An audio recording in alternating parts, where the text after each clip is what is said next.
हम लोग के सादर अभिभावक और यहाँ के पूर्व मुखिया आदरणीय उपेंद्र राव हमारे साथ इस कार्यक्रम में चल रहे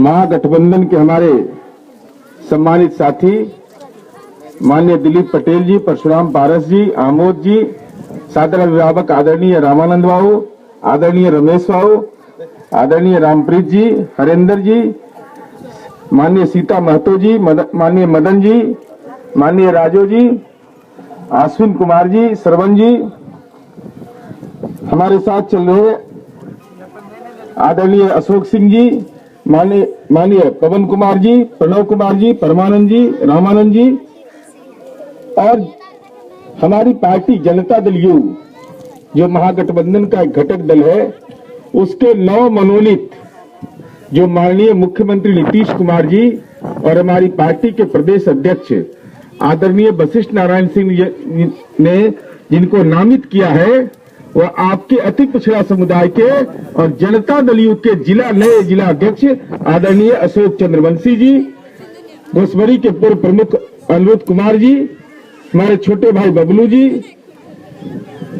हम लोग के बड़े भाई सादर रामाश्रे जी, माननीय ध्रुव पासवान जी, राष्ट्रीय जनता दल से घोसवरी प्रखंड के पूर्व अध्यक्ष आदरणीय बहादुर पासवान जी, हमारी पार्टी जनता दल यू के घोसवरी प्रखंड के अध्यक्ष धर्मराज प्रसाद जी एवं बसावन चक एवं आसपास गांव के सम्मानित नागरिक बंधुओं, सर्वप्रथम आज का जो मैंने ये कार्यक्रम मेरा पहले से पूर्व निर्धारित था, संयोग बस मेरी मां की तबीयत खराब हो गई, मैं पहले नहीं आपके बीच आ पाया और ये कार्यक्रम का मैंने नाम दिया है जन पंचायत। ये जन पंचायत इसलिए कि लोगों की समस्याओं को हम जान सकें, आपके बीच पहुंच सकें, आपकी बातों को सुन सकें, यही मूल मकसद मेरा है। और मैं आपको ये बताना चाहता हूं, चुनाव में भी मैंने बताया होगा आपको, मैं एक विधायक को जो सुविधा है उस सब सुविधा हमको मिला हुआ है। हमारा निर्वाचन क्षेत्र भी 3 जिला है, 4.5 लोकसभा और 1,18,000 मतदाता के हम प्रतिनिधित्व करते हैं जो स्नातक मतदाता हैं। लेकिन एक विशेष परिस्थिति पैदा हुई और माननीय मुख्यमंत्री जी ने हमको और महागठबंधन के हमारे सम्मानित नेता आदरणीय लालू प्रसाद जी और अशोक चौधरी जी ने हमको भेजा कि मोकामा से जाकर चुनाव लड़ो। ये मोकामा चुनाव क्यों हम लड़ रहे थे? हम तो विधायक हैं, हमको वो सारी सुविधा है जो एक विधायक को होता है, लेकिन हम चुनाव इसलिए लड़ रहे थे कि हमने कानून के राज का संकल्प लिया था। बिहार में हमने ये कहा था कि हम बिहार में कानून का राज बनाएंगे, हमारा अपना हो पराया हो, अगर कोई गलत करेगा तो हम उसको जेल की सलाखों तक पहुंचाएंगे। हम लोगों ने यही तय किया था। लेकिन जब जिसको आपने आशीर्वाद देकर के विधानसभा भेजा वो हमारे नेता नीतीश कुमार का जब गिरफ्तारी का आदेश, उसके द्वारा गिरफ्तारी का आदेश माननीय मुख्यमंत्री जी की सरकार ने दिया तो वह कह रहा था नीतीश कुमार का छाती तोड़ देंगे। हमने कहा कि अगर छाती तोड़ने वाला कोई माई का लाल नीतीश कुमार का पैदा नहीं लिया बिहार के अंदर में। हमने कहा कानून का राज बनाएंगे और कानून के राज का एहसास यहाँ के लोगों को होगा। आप टाल के इलाके के लोग हैं, ईमानदारी से कलेजा पर हाथ रख के बोलिएगा, हमारे शासन काल में क्या कानून का राज नहीं बना? क्या हमारी बेटी अगर साइकिल पर जाती है तो कोई उसको परेशानी है? आप खेत में जाते हैं कोई परेशानी है? हमने कानून का राज बना करके दिखाया है बिहार के अंदर में। लेकिन आप लोगों ने ये फैसला लिया, मैं उस फैसले पर कुछ नहीं कहना चाहता। 4 महीना हो गया, ये क्षेत्र टूअर हो गया। ये वो ऐसा बदनसीब क्षेत्र है, ये माथे पर कलंक का टीका है कि 243 विधानसभा है बिहार में, सबका विधायक शपथ ले लिया, मोकामा का विधायक शपथ तक के नहीं लिया है। क्या अपराध है यहाँ के लोगों का? वोट दिया यहाँ के लोगों ने, आपको विधानसभा भेज दिया, लेकिन आप शपथ नहीं ले रहे। क्या कारण आखिर है? बेल के लिए कोर्ट में आवेदन दीजिएगा और शपथ के लिए आवेदन देने में दिक्कत होता है। इसीलिए हमने साफ साफ कहा है कि ये क्षेत्र के साथ दुर्भाग्य है और ये दुराभाव का प्रतीक है क्षेत्र कि मोकामा जैसा विधानसभा क्षेत्र जिसका विधायक पूरे बिहार में सरकार बन गई, 5 महीना 4 महीना हो गया और यहाँ का कोई विधायक नहीं हो, तो हमको लगा कि फैसला करने की घड़ी है ये। और हम लोगों ने ये फैसला लिया बिहार में, आप लोगों ने आशीर्वाद दिया बिहार की जनता से। लोग इस बात की चर्चा नहीं विधानसभा चुनाव के बाद करते थे कि कौन कितना सीट जीता, ये नहीं होता था कि नीतीश कुमार कितना सीट जीते, लालू जी कितना जीते, कांग्रेस कितना जीता, बल्कि बीजेपी कितना जीता, बल्कि पूरे देश और दुनिया में इस बात की चर्चा थी कि नरेंद्र मोदी चुनाव हारा और नीतीश कुमार चुनाव जीते। इस बात की चर्चा थी देश के अंदर में। हम आपको इस बात की चर्चा इसलिए करना चाहते हैं मित्रों, हमारा तो 26 विधानसभा क्षेत्र है, हमारा 3 जिला का मतदाता है, लेकिन हम लोगों ने सरकार बिहार के अंदर बनाई। हम वायदे केवल नहीं करते, हम वैसे लोगों में से नहीं हैं।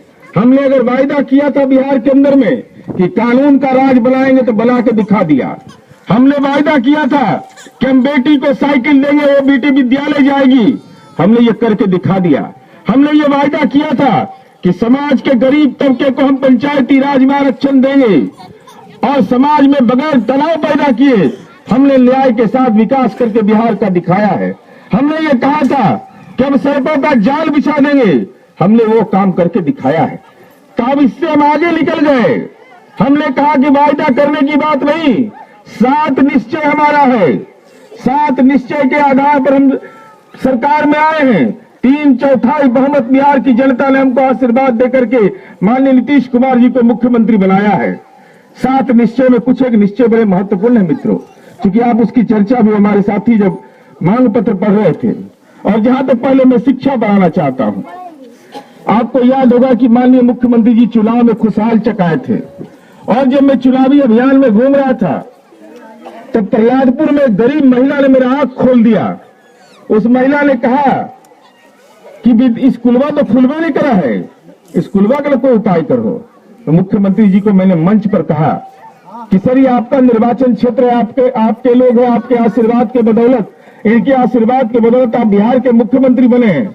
इन लोगों की पीड़ा है कि इस इलाके का विद्यालय नहीं खुलता है, विद्यालय में झाड़ू देने वाला कोई नहीं है। माननीय मुख्यमंत्री जी उस समय सख्ते में आ गए, कहे कि स्कूल नहीं खुलता है। हम तो सर हाँ यही सच्चाई इस इलाके का है। हम आपसे नम्रतापूर्वक निवेदन करना चाहते हैं और विनती करना चाहते हैं, गुणवत्तापूर्ण शिक्षा का दावा हमारा नहीं है, लेकिन हमने भवन बना दिया, हमने शिक्षकों की बहाली कर दी। अगर कोई शिक्षक नहीं आता है तो कृपा कर करके इसकी सूचना दीजिए, नहीं तो विद्यालय को घेर लीजिए, उस शिक्षक को जाने मत दीजिए। ये हम आपसे भरोसा लेने के लिए आए हैं। इससे केवल नहीं चलेगा काम, तो हमको आप केवल कह दीजिएगा, आप घेराव कीजिए विद्यालय का, और अगर गड़बड़ी होता है तो इसकी सूचना दीजिए।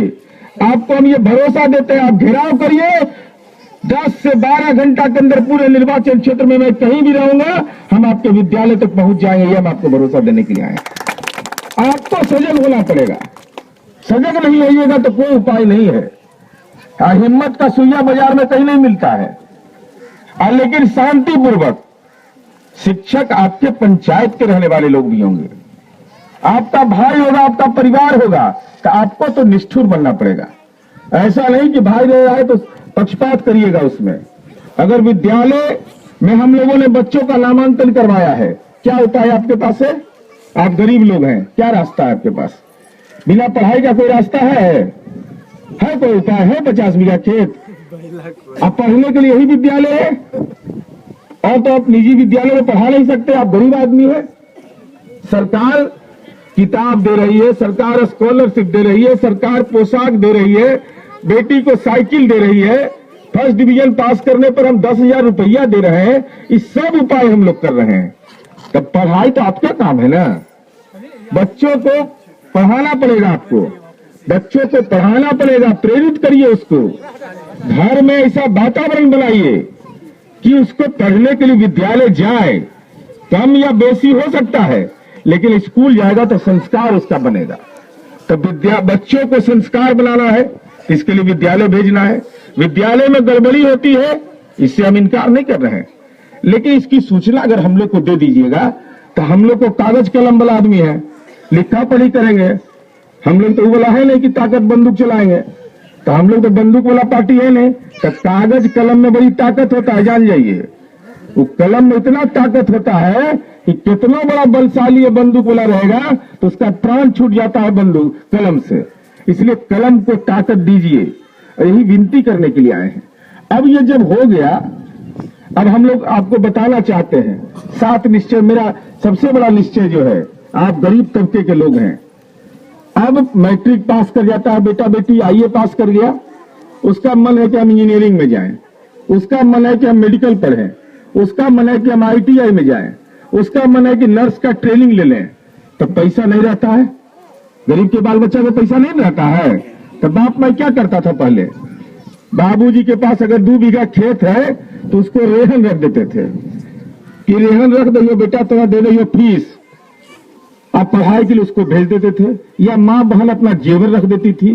तो नीतीश कुमार जी ने कहा कि अब इसका जरूरत नहीं है, कोई माँ बाप को जेवर नहीं रखना है, रेहन जेवर बंधक नहीं, जमीन बंधक नहीं, रेहन नहीं रखना है।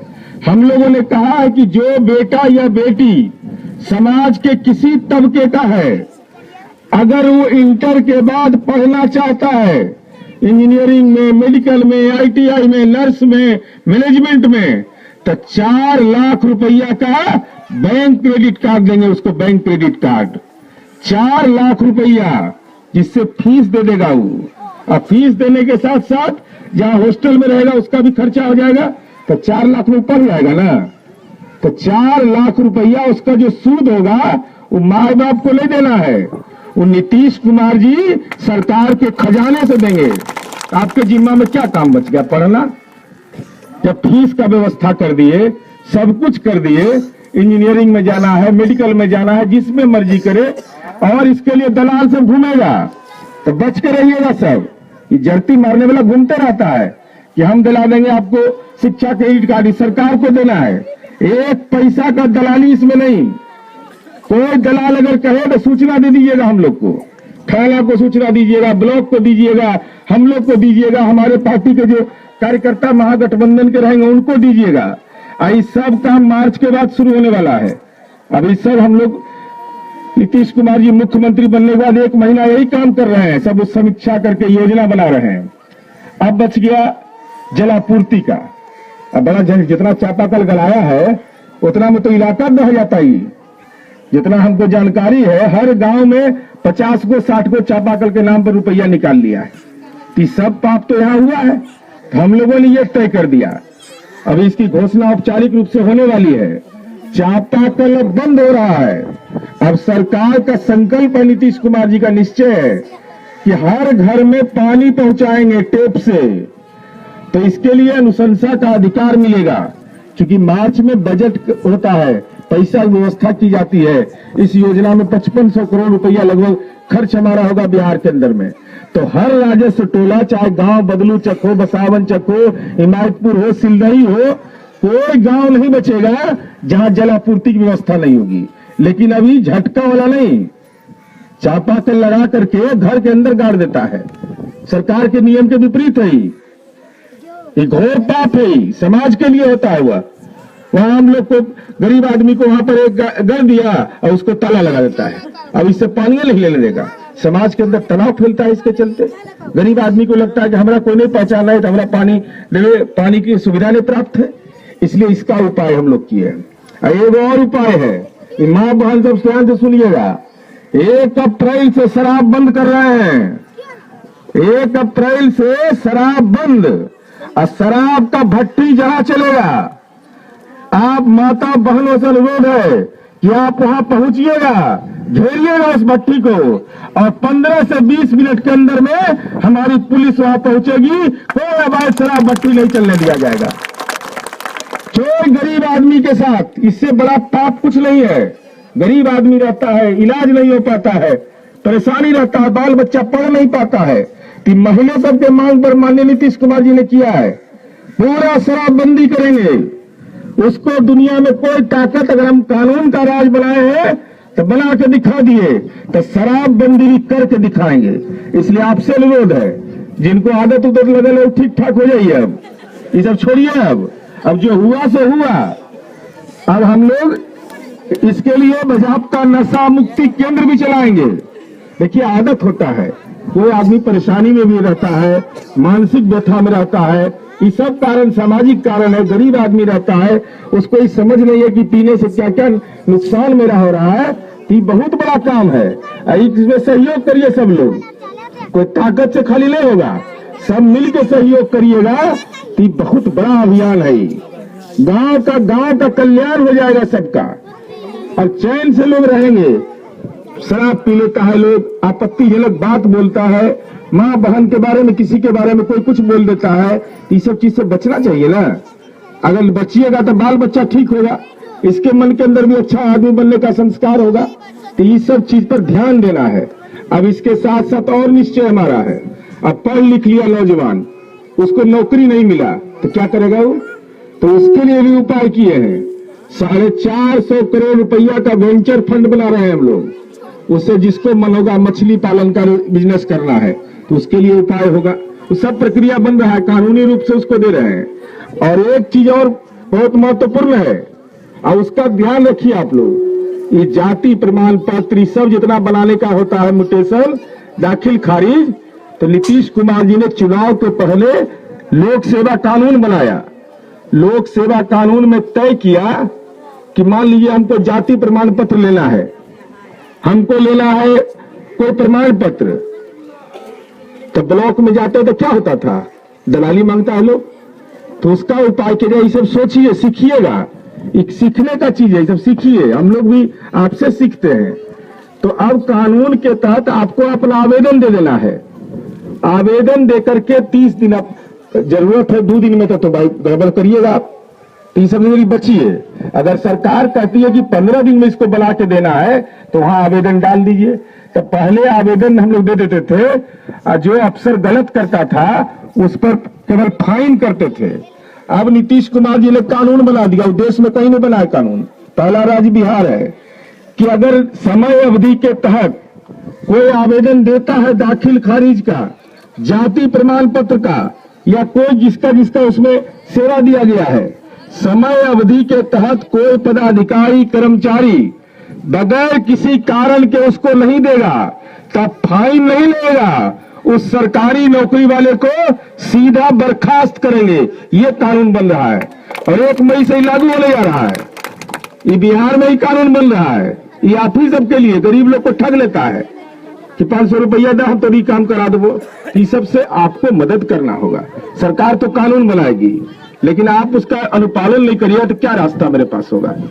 इसलिए मेरा विनती और अनुरोध होगा आपसे कि कानून बने, चेतना दीजिए, चेतना फैलाइए लोगों में, समझदार बनाइए लोग को। तंत्र इसी ठीक होता है, कोई ऊपर से नहीं आएगा आदमी जो एकदम फिट कर दे चारों तरफ से कि ऐसा आदमी आया भगवान कि सब कोना ठीक हो जाता है। वैसा नहीं होता है, अनुभव से सीखता है आदमी। तंत्र इसी ठीक होता है धीरे धीरे।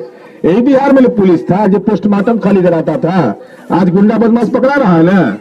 अभी पकड़ा है दरबार में, थाना पकड़ा है ना कल। तो गुंडा बदमाश का इलाज करते रहते हैं हम लोग। इसलिए आपसे निवेदन है कि समाज में सुख चैन बना के रखिए और चिंता मुक्त रहिए। आपके जिम्मा में केवल बच्चों को पढ़ाना है, और मेल जोल का भाव रखिए। और विद्यालय के लिए हम आपसे विनती करेंगे, और जो मांग आपने दिया है उस मांग के बारे में हमारे कलम में उतनी ताकत जरूर है, और आपका आशीर्वाद प्राप्त है कि आप थोड़ा सा धैर्य रखिए। अभी मार्च महीने में बजट पास होगा, सरकार का कानून बनेगा। अब तो हर गली को पक्का करना है भैया, कहाँ चिंता कर रहे हैं। इस संकल्प मेरा निश्चय है माननीय नीतीश कुमार जी का, हर गली को और हर गली में नाला बनाना है। इस सब हम लोग निश्चय कर चुके हैं। अब पूरा योजना बन रहा है। योजना भी सरकार बने तो जुम्मा कुछ दिन हुआ है, उसका असर आपको दिखाई पड़ेगा। मार्च महीना में अखबार सब पढ़ते रहिएगा, उस सरकार का पूरा योजना आने वाला है। इसलिए आपसे ही विनती करने के लिए आए हैं। चुनाव में जीत हार होते रहता है, उस सब का चिंता नहीं करना चाहिए आदमी को। चिंता केवल एक करना चाहिए कि अपना कर्म ठीक करना चाहिए, और जो बनेगा सो करेंगे। लंड फंड करने वाले हम लोग नहीं हैं, उस सबसे हमसे कहेगा तो संभव मेरे लिए नहीं है। लेकिन अगर कोई गरीब को सताएगा तो मेरे रहते कम से कम यह संभव नहीं है। इसलिए आप हमसे संपर्क में रहिए। हमारे महागठबंधन के कार्यकर्ता सब शरीफ आदमी मेरा है, कोई लंद फंद आदमी हम लोग के साथ नहीं रह सकता, टिक भी नहीं सकता है। इसलिए अगर कोई जरूरत हो तो हमारे महागठबंधन के जो कार्यकर्ता है आपके गांव के इलाके के, उनसे संपर्क करिए। मेरा मोबाइल नंबर लिख लीजिए। अगर कोई जरूरत हो तो मेरी सुविधा से आना होगा, इसे अब सीख लीजिए। ऐसा नहीं कि आप आ जाइए पटना कहिए कि तो मिलना नहीं, तो हमें तो 3 जिला के क्षेत्र हम तो घूमते रहते हैं, शादी विवाह मरनी हरनी तरह तरह का काम रहता है, तो इसलिए हमारी व्यस्तता ज्यादा रहती है। इसलिए अगर आइएगा तो हमसे पूछ के आइएगा। अब मोबाइल नंबर जब लिखा रहे हैं, अगर मोबाइल नहीं उठावे तो घबराइएगा नहीं। अब इस अभी मीटिंग में तो मोबाइल नहीं उठाएंगे तो फिर गाड़ी में बैठ के हम फोन कर लेते हैं। इसलिए एक बार मोबाइल करके छोड़ दीजिए। और आपसे एक और विनती करेंगे कि 11 बजे के बाद करिएगा। 11 बजे डेरा पर बड़ी भीड़ भाड़ रहता है, सुबह में हमको परेशानी होता है और शाम में हम टीवी उवी पर चल जाते हैं, पार्टी का काम रहता है। तो हमको 11 बजे से लेकर 4 बजे तक करिएगा तो हमको सुविधा होगा। ऐसे आपकी मर्जी, जब मन हो आप फोन करिए। इसलिए मेरा नंबर आप लिख लीजिए 94-310। लिखला 94-310 09641 94-310 09641। और फिर आपसे अनुरोध करेंगे कि विद्यालय के लिए जो शिक्षा समिति बना हुआ है, अगर बना हुआ है तो ठीक है, अगर नहीं बना हुआ है तो फिर हमको फोन पर बताइएगा। और विद्यालय के शिक्षा समिति में आप ही के गांव के लोग होंगे, तो उन लोग से भी हाथ जोड़ के विनती करिएगा कि वह विद्यालय को ठीक करिए। और जो शिक्षक गांव के हैं उनसे भी जाके घर पर प्रार्थना करिए कि बाल बच्चा के पढ़ाने में मदद करें। अगर पढ़ाने में मदद करेंगे तो ठीक है, और नहीं मदद करेंगे तो कानून तो अपना काम करेगा। तो हम लोग के पास इलाज है उसका। बता और एक दो चीज और बताना चाहते हैं। अब देखिए जमाना बदल गया है, हम लोग अनुभव से सीखते हैं। पहले क्या होता था इंदिरा आवास में, अब कैश ट्रांसफर हम कर रहे हैं। अब इंदिरा आवास में कैसे मिलता है? इंदिरा आवास क्रमांक से मिलता है। तो आजकल होशियार लोग हो गया है, वो IAS IPS जितना नौकरी करवाया ना, कलेक्टर SP, उस सबसे होशियार है उस दलाल सब। तो पता लगा लेता है कि इनका मिले वाला इंदिरा आवास। तो क्या करता है कि जब मर गया खेत में काम करने, तो घरवा में जाके कहता है कि अभी इनको इंदिरा आवास दिला देवे। अब बेचारी महिला सुनती है कि बुआ मिल जीती इंदिरा आवास में, तो हाँ मिल जीती। अब शाम में उसका पति आता है घर, तो कहता है, महिला कहती है कि अभी फलना बउआ खेल करके इंदिरा आवास मिल जीतो। वो दौड़ करके जाता है वहां और नगदी नारायण उसको देता है, कर्जा लेकर के 5,000 10,000 दे देता है। भाई पैसा तुम्हारा है, हक है आपका, किसी का दया की जरूरत नहीं आपको है। क्रमांक बना हुआ उसी के अनुसार आपको मिलना है। सीधे खाता में पैसा जा रहा है, तब काहे देते पैसा? किस कारण से देते हैं? आप गरीब हैं, आपकी स्थिति को देख करके इंदिरा आवास मिल रहा है।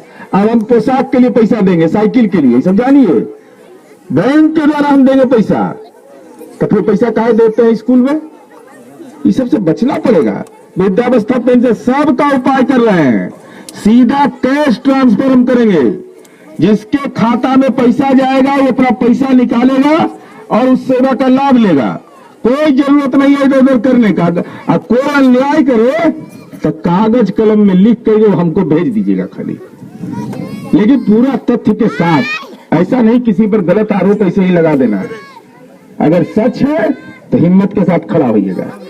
इसलिए हम आपसे ही निवेदन करने के लिए आए हैं कि माननीय नीतीश कुमार जी, माननीय लालू प्रसाद जी और सोनिया गांधी ने जो सरकार बनाई है, वो केवल बिहार की सरकार केवल नहीं है। यह आप लोग आशीर्वाद दिए तो मुख्यमंत्री बने नीतीश कुमार जी। अब मुख्यमंत्री बनने का कैसे कैसे तंग कर रहा था ये लोग, आज तक तंग कर रहा है, लेकिन आपने आशीर्वाद दिया, बिहार के मुख्यमंत्री बने हैं।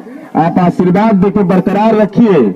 2019 में नीतीश कुमार देश के प्रधानमंत्री बनेंगे, देश के प्रधानमंत्री।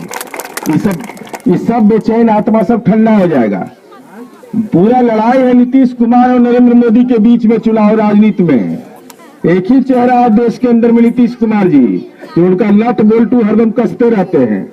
इसलिए आपसे ही विनती करने के लिए आए हैं और आपसे विनम्रता पूर्वक प्रार्थना दो है। पहला, बच्चों को पढ़ाइए, उसमें कोई दिक्कत हो सीधा संपर्क करिए, और दूसरा शराबबंदी पर अमल करिए। ये बहुत जरूरी चीज है। जो हुआ सो हुआ, अब नहीं हो, आदत है धीरे धीरे छोड़ने की आदत बनाइए। सप्ताह में 2-3 दिन एक रोज पीते हैं तो 2-3 दिन पीजिए, फिर होगा घटाते चल जाइएगा तो आपको भी नींद ठीक से आवेगा। और नींद अगर नहीं आवे तो 10 किलोमीटर घूम जाइए, देखिए नींद आएगा, 1 नंबर नींद आएगा। सब बीमारी का इलाज है। इसलिए शराबबंदी हमारा संकल्प है और उसमें कोई बाधा हम नहीं सुनने वाले हैं और किसी का पैरवी नहीं चलेगा। पूरा प्रशासन को भी निर्देश दे दिया गया इस संबंध में, कड़ाई से अमल करना है उसको। ये हमारे लिए अभिशाप है, गरीब लोगों के लिए कलंक है, तो कलंक मिटाना है इस बार।